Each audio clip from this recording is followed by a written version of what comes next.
I can't see Boston doing it, who could possibly afford the contract if they shifted a couple of other players around. You know, Columbus, Minnesota. I can't see that happening. It's just, where would he go? That's the only thing. There's a lot of teams that still need to fill a lot of positions with not great cap space, but the ones that have got the cap space, is he going to want to go to another rebuilding project? Possibly. From one he's already at, that's got a great chance at the Cup. Well, if you think about it, he's obviously got his reasons for not re-signing, because rumour has it, and it is just rumour, that he was offered a fairly generous contract, and you do have to wonder about his reasons for not re-signing. Maybe he is hoping that someone offer sheets him to either A, bump his salary, or B, it may be a team that offer sheets is a team that he does want to go to. But it was interesting what you said about Steve Yzerman learning from Kenny Holland. I'm not sure how much of it was him learning from Ken Holland and how much of it was him just doing the complete opposite of what Jay Feaster did at Tampa. Just going, there's how not to do it. Let's do it the opposite way that he did it. But no, I was to say, the one thing I'll get from Steve Yzerman, I don't think he'll be held to ransom by any player. I don't think he's that sort of GM. So I think if he felt Stamkos was going to be that sort of player that was going to try and out negotiate himself, then I think he would rather get rid of that kind of bad egg. And I'm not saying Stamkos is that player, but obviously what they're doing really well, and what I like about hockey as a whole, is how behind closed doors this is. If this was other sports, this would be, there'd be ESPN specials with someone making their decision today. Seeing as we're on the anniversary of a certain LeBron. Anyway, it's, so I'm glad that it's behind closed doors, but it does keep an intriguing one.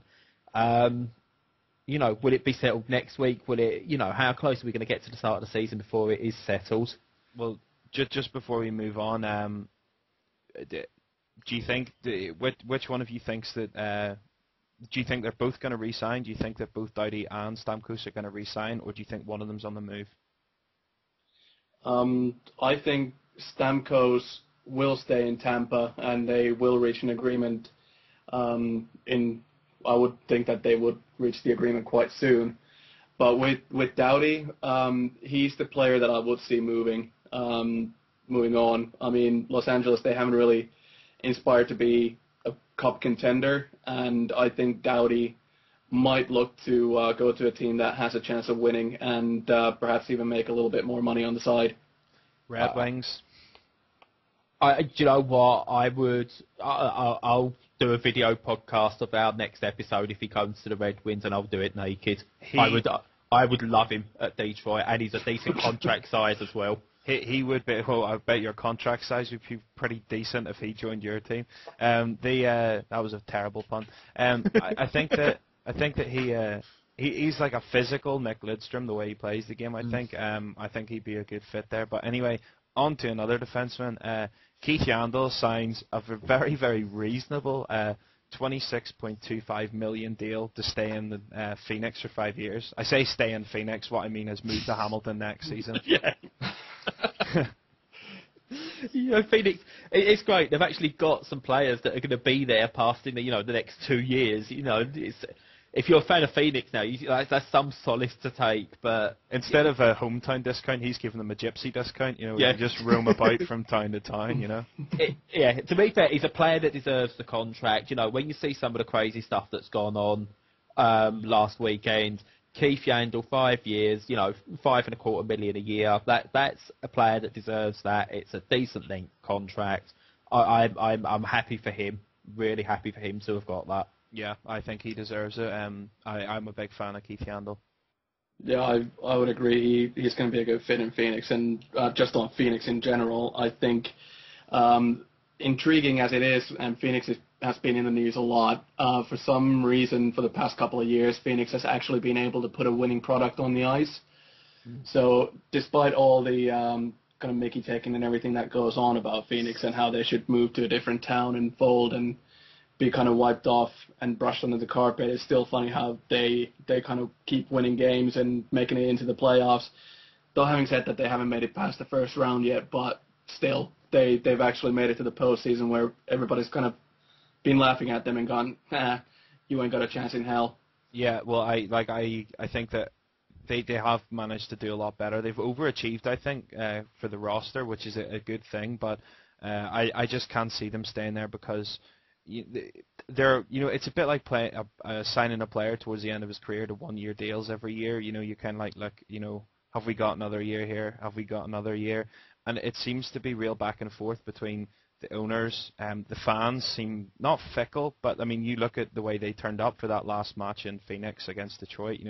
It was unreal. But I think that they seem to be awfully quiet during the regular season. Then whenever they think the team's about to go, they seem to pick up again. And they need stable. They need big numbers going to every match to make sure that they can afford to stay in Phoenix. But I hope they do because I don't like teams relocating, but I like the team. I've got a bit of a connection with them because it's that real underdog story, But yeah, we'll see what happens. I think the problem you've got with Phoenix, I don't want to sort of dwell on this too much, is hockey in Phoenix is not even a second-class sport there. When you consider football and baseball are probably the two big ones there. In the state as well, it must be very difficult for hockey to break in, and it's shown that by the numbers. But what they have got a team that can be successful, and if they could get the regular season numbers, go into the games and get more money going there, more players are going to want to go there. They're going to be more successful and possibly get a run at the cup. Look at Carolina. They got the support behind them. They was. An attractive proposition for players, and they got that run at the Cup. Tampa Bay, same with them. And, you feel with Phoenix, it could be the same, but it's, a lot of the fans, not the ones who do go week in, week out, but those that turn up for the playoffs and wonder why they don't get any further and why there's always this, they're the ones to blame. And as harsh as that is, they have got to shoulder that responsibility. If they want a good hockey team there, then they've got to show it themselves. Yeah, definitely. The Winnipeg Jets, they're kind of an intriguing team, and one I think that everyone that watches hockey or is in any way interested will be watching pretty closely next year.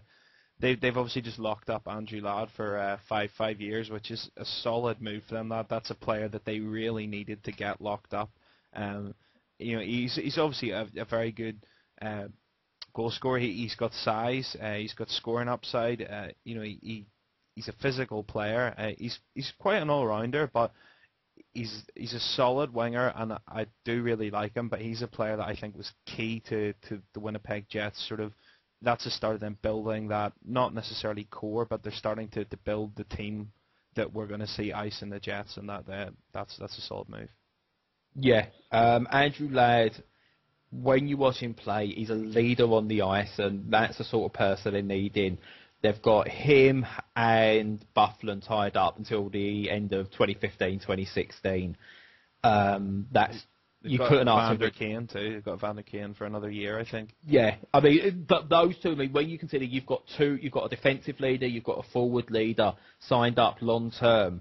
That's two excellent players to build around. And again, someone like Evander Kane, that I think is someone who's then going to go, we've got that. There's something to build up. I'll stay, and then obviously they want to produce from within as well. They've not kept that a secret. They want to do that. And Ladd and Bufflin signed up. It is great moves for them, and it was their fans to be happy to get Ladd. They've got a very, very good deal with him. Yeah, definitely. You an Andrew Ladd fan, Janne? I think I'll be seeing much more of Ladd now that the team is in Winnipeg.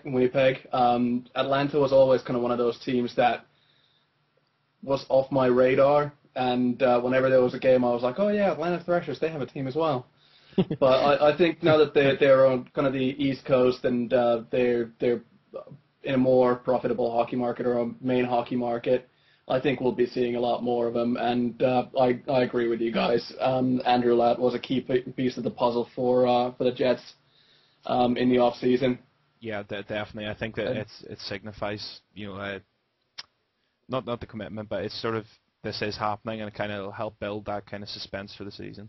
Yeah, I think as good as Andrew Ladd though was, a sensible move as that was, Winnipeg also had the most bizarre signing, I think, of the off-season. Yes, Rick Rippon signed.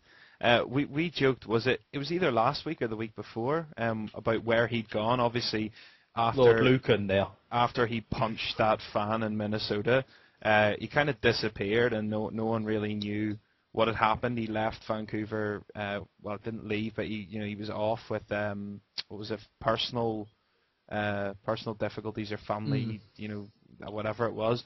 And obviously, there was nothing really said about it, and it's none of our business, and weren't going to go prying. But normally here, they've gone into the drug rehabilitation, or one of their parents died, or you do normally hear. But Rick Rippon just disappeared completely, so that was a bit of a strange one to kind of see him being signed by Winnipeg. But it's good to see, because he's one of those players that is out there to keep the game honest in inverted commas. But I don't think punching fans is the way you do that. But it's good to see him get another chance in Winnipeg, and perhaps he'll flourish.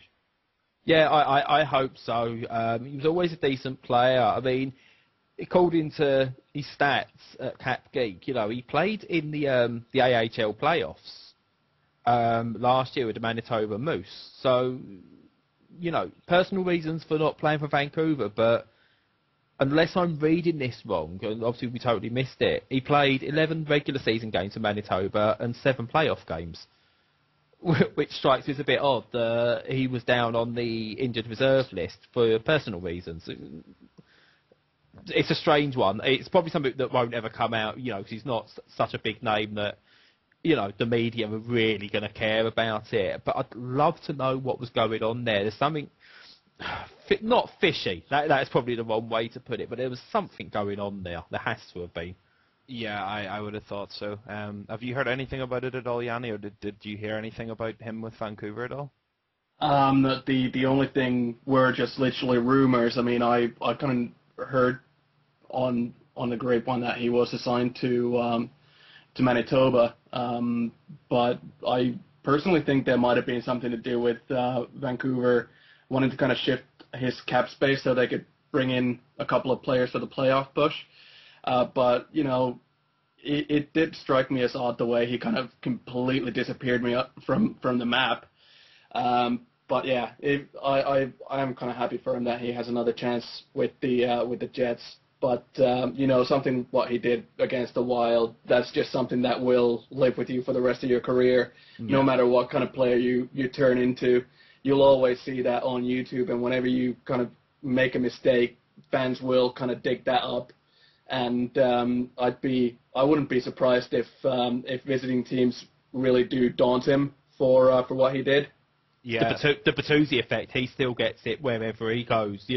People always bring up the Steve Moore incident, and I think, as Janne said, it's going to be the same problem for Ripien as well. Yeah. Yeah. Well, just before, is this just a word of warning? I'm about to go on a massive Maple Leafs binge, so suck it up, people. Go ahead. Basically, obviously, we didn't make any moves sort of July 1st, but we kind of made up time for that. Leafs signed Clark MacArthur to a 2-year deal worth $3.5 million per season. I personally think it's a little bit of an overpayment, purely because the second half of the season wasn't as good as the first half. I wouldn't go as far as to say that it was a fluke how well he played, but you look at what he did in Atlanta before that, and he was not the player he was in Toronto. So if he can keep it up, that I'm happy with that cap hit, but I'm just a little kind of dubious about whether or not he can. Tyler Bozak signed a 2-year deal worth $1.5 million. He's a player that's kind of a second, third line center. I don't think he's quite good enough for the second line. I think that he tried his best on the second line in Toronto, but it just didn't really work. Ryan Dixon on THN.com did a brilliant piece on Bozak saying, he'll do better in a diminished role, and he said if Bozak had been an actor, not a hockey player,